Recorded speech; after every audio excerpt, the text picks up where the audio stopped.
안녕하세요. 한국전통서당문화진흥회 서당인문학 키워드로 읽는 동양사상 강의를 진행할 한재훈입니다. 오늘은 그 첫 번째 키워드로 예를 중심으로 동양사상에 대해서 말씀드리도록 하겠습니다. 예는 동양문화, 동양사상의 가장 핵심적인 키워드입니다. 그럼에도 불구하고 예라고 하는 것이 이제 전통 문화의 상징처럼 되어서 그동안 예는 낡고 또 현대 사회와는 어울리지 않는, 그래서 이제 진부한 것으로 이해되는 경향이 있었습니다. 그러나 동양 사상을 제대로 이해하기 위해서는 이 예라고 하는 것을 다시금 우리가 이해하지 않으면 안 되는 중요한 키워드라서 첫 번째 키워드로 예를 선정하게 되었습니다. 조선시대에 황순승이라고 하는 선비가 있었습니다. 이 황순승이라는 선비가 평양에 살고 있었는데 한양에 볼 일이 있어서 왔었습니다. 그런데 그 한양에 볼 일을 보다가 종로통 어디쯤에서 친구를 만나게 됩니다. 이 하얀색 옷을 입은 사람이 친구고 자주색 옷을 입은 사람이 황순승입니다. 그런데 이 친구가 황순승을 보더니 잘 됐다고 하면서 서로 잘 아는 김첨지라는 이제 제3의 인물이 있는데 그 김첨지가 요 며칠 전에 죽었다는 거예요. 그래서 자신이 지금 조문을 가는 길인데 황순승도 잘 아는 관계니까 같이 조문을 가자고 그렇게 얘기를 합니다. 그러자 황순승은 잠시 고민을 합니다. 하면서 뭐라고 했느냐 하면, 내가 한양에 다른 볼일로 왔는데 여기서 조문을 한다면 예에 벗어나는 일이다. 그래서 나는 다시 평양으로 돌아갔다가 정식으로 부고를 받고 조문을 오겠다고 하면서 같이 갈 것을 거부합니다. 그리고 황순승은 자신이 살고 있는 평양으로 갑니다. 근데 한양에서 평양까지가 550리입니다. 그러면 한양에서 평양을 가고 거기서 부고를 받고 다시 한양으로 조문을 오고 조문을 한 다음에 다시 평양으로 가야 되면 1000여리 이상을, 1500리 이상을 왔다 갔다 다시 해야 됩니다. 근데 황순승은 그렇게 하겠다고 이야기를 하는 것이죠. 그리고 실제로 자기 집으로 돌아가서 부고가 오면 부고를 받고 그리고 조문을 갔다고 합니다. 이런 일이 이제 이 황순승이 17세기 말에서 18세기 초 영조시대 인물인데 이 당시에 이제 이 이야기가 전해지고 있습니다. 오늘날 우리들의 관점에서 보면 황순승이 참 바보 같은 짓을 했다고 그렇게 느껴질 수도 있죠. 황순승은 왜 그랬을까? 이 사람이 정말 바보 같아서 그럴까? 뭐 때문에 그럴까? 하고 생각해 볼 필요가 있습니다.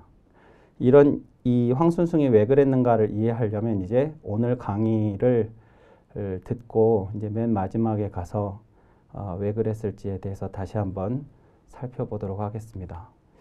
예라고 하면 이제 번문용례라는 단어가 있는데요. 번문용례란 번거로운 꾸밈과 까다로운 예절, 이런 의미입니다. 그러니까 우리들이 살아가는 데 있어서 그 예를 다 지킨다고 하는 게 대단히 번거롭고 그리고 까다롭고 그리고 귀찮고 번잡한 이제 그런 것들로 여겨지는 이야기입니다. 또 허례허식이라는 말도 있죠. 마음이나 정성 없이 겉으로만 꾸미는 그런 예절을 허례허식이라고 이야기합니다. 방금 전에 보신 황순승의 이야기가 어쩌면 허례허식처럼 혹은 번문용례처럼 느껴지실지도 모르겠습니다. 이제 명절이나 이럴 때쯤 우리 사회에서 간혹 이런 이야기들을 많이 들으실 수 있습니다. 명절 증후군이라는 그런 거. 그 명절이라고 하는 게 남녀노소를 막론하고 모두가 다 이제 힘들고, 그래서 이제 그것을 치르고 나면 이제 모두가 피곤하고, 그래서 이제 명절 증후군이라고 하는 그런 말이 우리 사회에 있습니다. 그리고 아래 여기 보시면 한 2년쯤 전에 중앙일간지에 어떤 사설 그 칼럼으로 게재되었던 것인데, 이제 명절에 차례를 지내는데 뵌 적도 없는 조상 제사를 언제까지 지내야 하냐, 우리가 이제 이런 겁니다.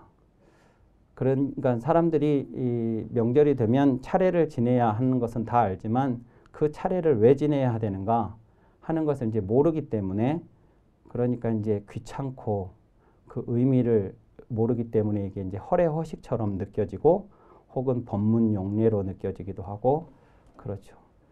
예라는 이름으로 여전히 우리 사회에 남아 있기는 한데 그 의미에 관한 논의는 계승되지 못하고 전통시대에만 머물러 있습니다. 그 전통시대에는 그 예에 담긴 의미를 끊임없이 논의했고, 그 논의를 한 결과로 그 의미들을 다 이해하고 있었고, 그것이 의미가 있었기 때문에 그것을 행했고, 그러니까 그것을 기꺼이 받아들일 수가 있었던 거죠. 의미를 알고 있었기 때문에.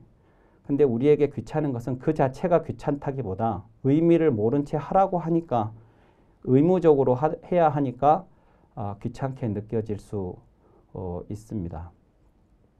그래서 형식은 전해지는데 의미가 계승되지 못한 점, 그 의미를 획득하지 못한 채 형해화된 예는 오늘 우리에게 거추장스럽고 불편한 것이 되어버렸습니다.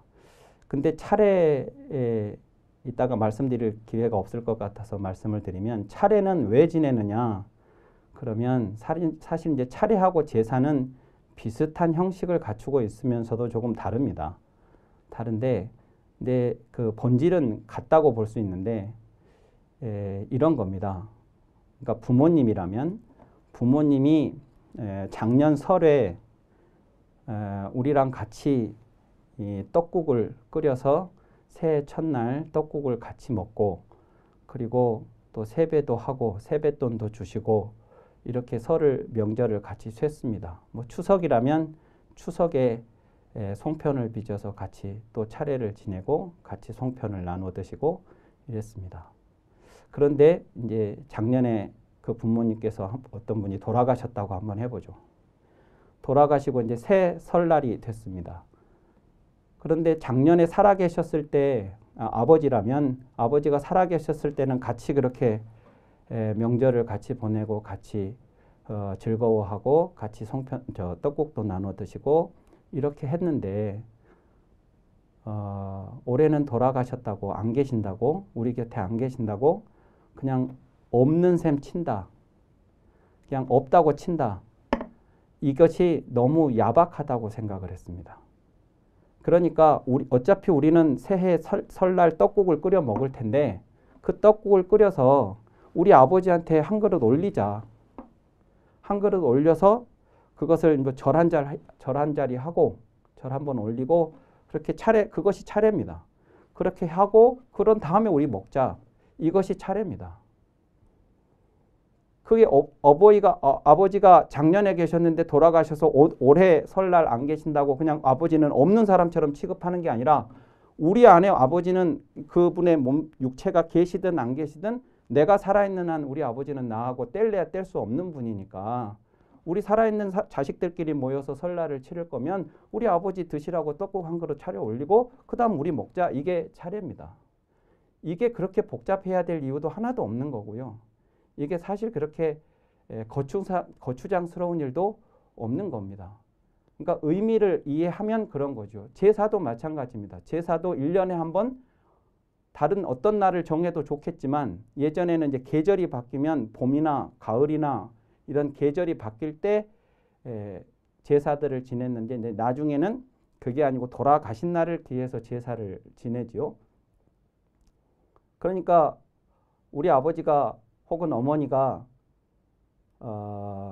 내가 살아있는 한은 문득문득 생각이 난다 이겁니다. 내가 살아있는 한 생각 안 날 수가 없는 거죠. 뭐 평소에는 또 잊고 살다가도 어느 날 되면 또 생각이 나서 막 혼자서 아무도 모르는 데 가서 막 미친 듯이 흐느껴 울 수도 있죠. 안 계시니까. 이제 그렇게 하는데 그러면 나만 그런 것이 아니라 그 부모의 자식들은 다 그럴 것이다. 그러면 우리가 어떤 정한 날을 하나를 정하자. 특정한 날을 하나 정해서 그날 우리가 부모님을 생각하는 그런 시간을 갖자. 그런데 그날이 어떤 날이면 좋을까 했던 것이 이제 옛날에는 계절이 바뀌는 어떤 시간을 정했던 것이라면 이제 그 후에는 돌아가신 날로 우리가 하자. 그날은 특별한 날이니까. 그래가지고 지내는 것이 제사입니다. 그리고 제사를 왜 12시에 밤에 또 하필 지내냐? 그러면 이겁니다. 예를 들어 1월 10일 날 돌아가셨다. 아버지가, 어머니가 돌아가셨다. 그러면 우리들은 그 1월 10일을 기다리는 겁니다. 이제 그날이 부모님을 만나는 날이니까. 그런데 1월 10일 날 지내는데 보통 우리 관념상 제사는 돌아가신 날보다 하루 전날이다. 이렇게 기억하는 이유가 뭐냐면 1월 10일 날을 우리가 기다렸기 때문에 1월 10일 날 딱 시작되는 그 순간에 만나고 싶은 거예요. 그게 자정이잖아요. 그러니까 그 순간에 만나려면 그냥 빈손으로 맨입으로 만날 수가 없으니까 뭐 음식도 좀 장만하고 그렇게 하자고 해서 제사상을 차리는 거고 그걸 장만을 하려니까 그 전날 장만을 해야 되겠죠. 시작되는 시간에 만나야 되니까. 그러니까 기억하기 좋게 제사는 그 전날이라고 기억을 하는 겁니다. 준비를 그날 해야 되니까. 그리고 밤에 하는 겁니다. 밤에. 그게 12시에 제사를 지내는 이유입니다. 그런데 우리는 이제 제사는 그 전날인데 12시까지 기다리고 12시 넘어서 제사 지내는 게 너무 힘드니까 이제 뭐 한 9시, 10시 막 그 전에 그 어떤 집들은 이제 막 저녁 먹는 시간에 지냅니다. 그러면 그거는 아무 날도 아닙니다. 그냥 전야제입니다. 전야제. 제사를 지내는 그 의미하고는 그냥 상관없이 그러니까 그날 아버지가 어머니가 오실지 안 오실지 모릅니다. 그거는 우리가 모르지만 오실 거라고 우리가 전제하고 그 제사를 준비를 하고 그 순간의 만남을 우리가 이제 예정하는 것인데 근데 살아있는 사람들 배려해서 그 전날을 해버리면 그건 아무 날도 아닙니다. 돌아가신 날도 아니고 아무 날도 아닌 거죠. 그러니까 주인공은 아버지고 어머니인데 행사는 준비하는 사람들 시간에 맞춰서 해버리면 주인공하고 상관없이 그냥 우리들끼리 행사하고 마는 그런 셈이 되는 것이죠. 원 의미에 어긋나는. 그러니까 좀 생각을 해볼 필요가 있다. 그래도 12시 넘은 것은 너무 시간이 늦지 않냐? 그런데 생각해 보면 말이죠. 우리가 12시 넘어까지 1년 12달 동안 12시 넘어까지 아무것도 안 하고 맨날 12시 전에 잠을 자는 사람들도 아닙니다. 뭐 특별한 날 우리가 밤새기도 하고요. 또 뭐 2시, 3시까지 막 2차, 3차를 가기도 하고요. 뭐 그런 일들이 많이 있습니다. 우리가 그거를 해야 할 이유가 있으면 그 시간이 결코 늦다고 생각이 안 들 수 있고 그 의미가 없다고 생각하면 이제 그게 다 귀찮은 거고 쓸모없는 거고 그냥 허례허식이고 이렇게 느껴지는 것이죠. 대통령이 외국을 순방을 한다든가 뭐 국빈 방문을 한다든가 그러면 예포라는 것을 올립니다. 예포의 발사 저 대포를 가지고 이제 저걸 쏘는 것인데 저게 이제 호공에다가 대포를 쏘는 것인데 원래 그 취지는 그런 것이었답니다. 당신들에게 우리가 공격할 의사가 없다. 그러니까 안심하고 우리 진영을 방문해도 좋다. 이런 의미였답니다. 그게 이제 서양에서 기원을 한 것인데 그래서 이제 그 발사의 탄수가 많으면 많을수록 그 적을 향해서가 아니라 허공을 향해서 많은 수의 발사를 하면 우리는 그만큼 이제 우리의 포탄을 소비를 한 것이니까 너희들에게 그 공격할 포탄이 적다는 의미가 되는 것이니까 그게 예우의 의미를 갖는다고 합니다.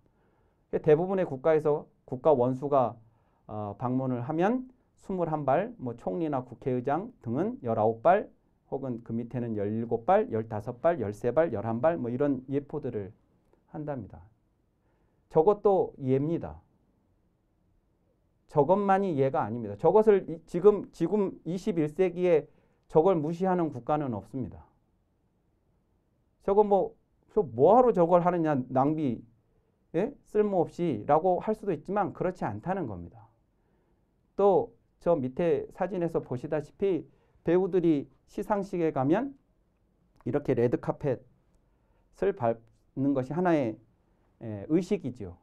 저 레드카펫이 처음 쓰였던 게 나폴레옹 1세 황제 즉위식 때였다고 합니다.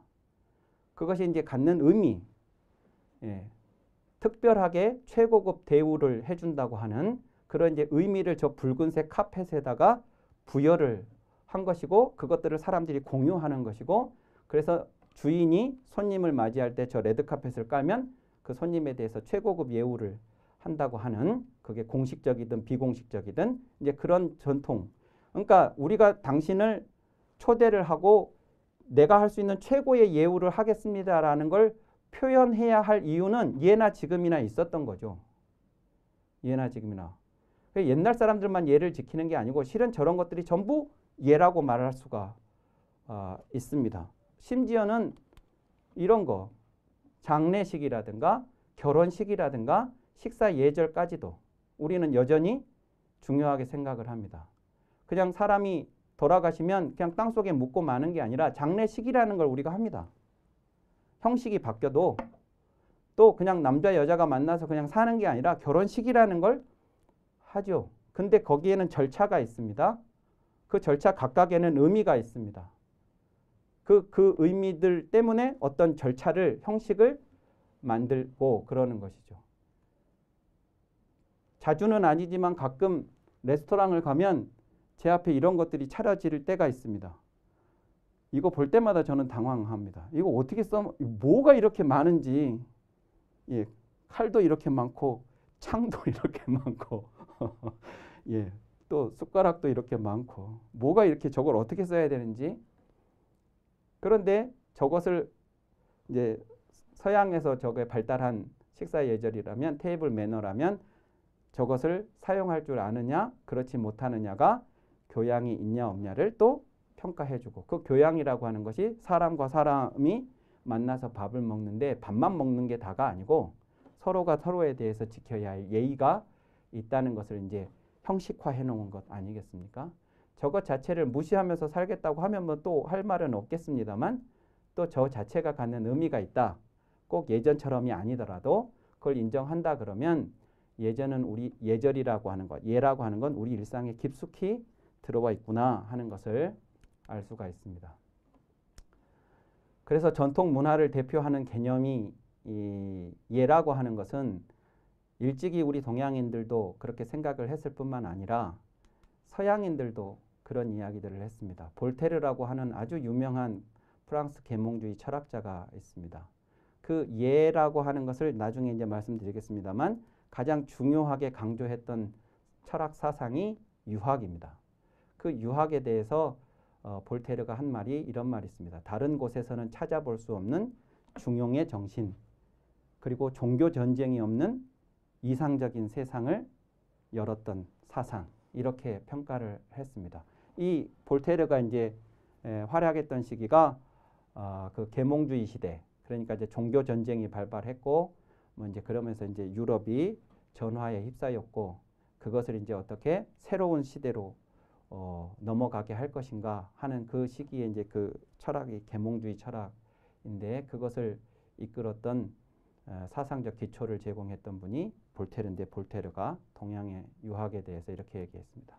특히 이제 또 한 명의 학자가 라이프니츠라는 유명한 학자인데, 이분은 독일의 수학자이자 철학자인데 자신이 알고 있는 선교사들이 중국으로 파견이 됐습니다. 그래서 그 중국에서 보고 들은 것을 이제 독일에 있는 라이프니츠에게 이제 서신으로 그 소식을 전하면 그 서신을 받고 이제 새로운 문화에 대해서 이제 알아나가게 됐는데, 이 라이프니츠가 이제 가장 중요한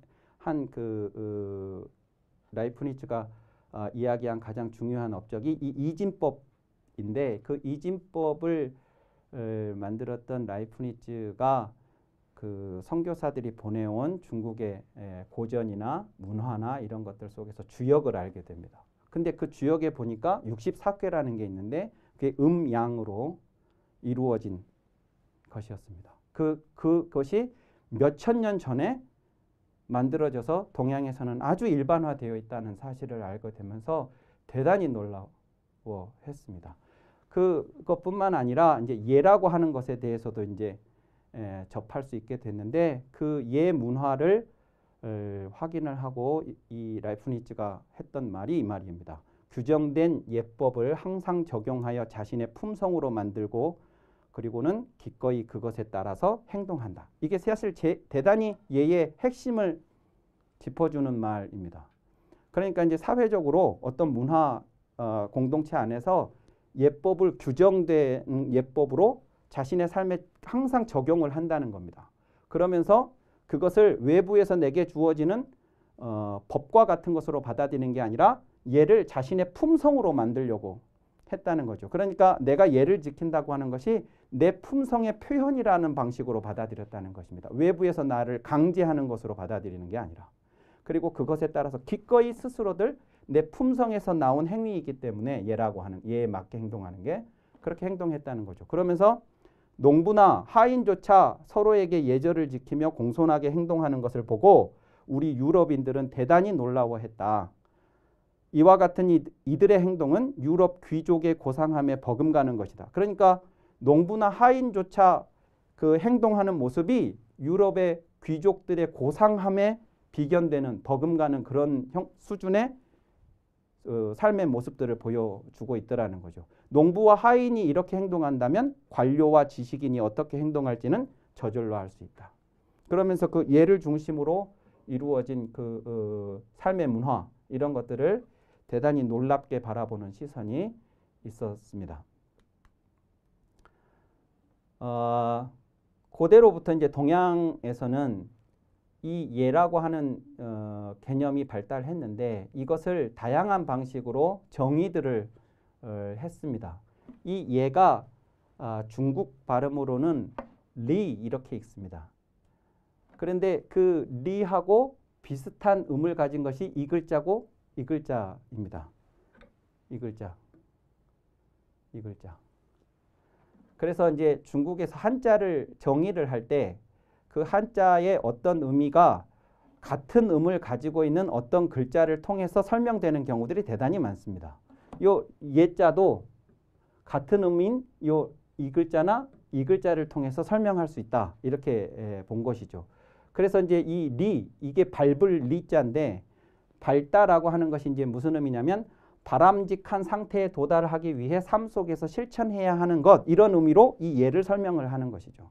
그러니까 우리들이 바람직한 삶을 살고 그리고 바람직한 상태에 도달하려면 밟아 나가야 할 어떤 것이 있다. 그것이 바로 예다. 예를 밟아 나감으로써 우리는 바람직한 상태의 삶에 도달할 수 있다. 이런 의미로 예를 바라보고 설명했던 것이죠. 또 이 리로 설명하는 경우가 있는데 이 리자는 보통 이제 이치 이 이렇게 설명을 합니다만 요것이 구술옥자입니다. 구술옥자고 요것이 이제 그 음인데 요 글자의 마을 리자죠. 그러니까 이제 요런 건 형태와 소리를 합해서 이제 형성자다 이렇게 하는데 요 옥은 금이나 혹은 은이나 이런 것들과 같이 고대부터 이제 귀중한 보석, 보물이었습니다. 그런데 이 금, 은하고 옥은 좀 다릅니다. 금, 은은 원래 상태를 높은 열에 녹여서 만든 것들이죠. 그러니까 사실 이것은 죽은 겁니다. 그래서 얘들은 결이 없습니다. 결. 금결, 은결 이런 건 없어요. 죽었기 때문에. 그런데 옥은 자연에서 만들어진 것이죠. 그러니까 수많은 시간을 거치면서 그 옥이라고 하는 형태로 만들어진 것이기 때문에 그 시간의 축적과 함께 얘는 살아있는 것입니다. 일종의. 생명을 가진 것은 아니지만. 그래서 이 옥에는 결이 있습니다.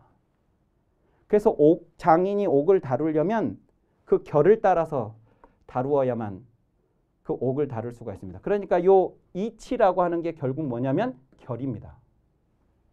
모든 것들은 다 결을 가지고 있다. 그래서 그것이 우리들이 해야 할 어떤 일이라면 사리가 되는 거죠. 일에도 결이 있다. 그리고 우리가 어떤 사물을, 물건을 다루려면 이 물건에도 다 결이 있다. 나무는 나무의 결이 나무결로 있고, 물은 물의 결이 물결로 있고, 우리 머리도 머리 결이 있고. 그러니까 그 나무나 물이나 머리를 다루려면 그것 자체가 가지고 있는 이 결대로 다뤄져야 되는데 그 결대로가 순리입니다. 순리적으로. 그러니까 이제 요 예라고 하는 것을 리라고 설명했을 때는 우리가 실천할 수 있도록 구체화된 그것이 거부하거나 대체할 수 없는 것이다.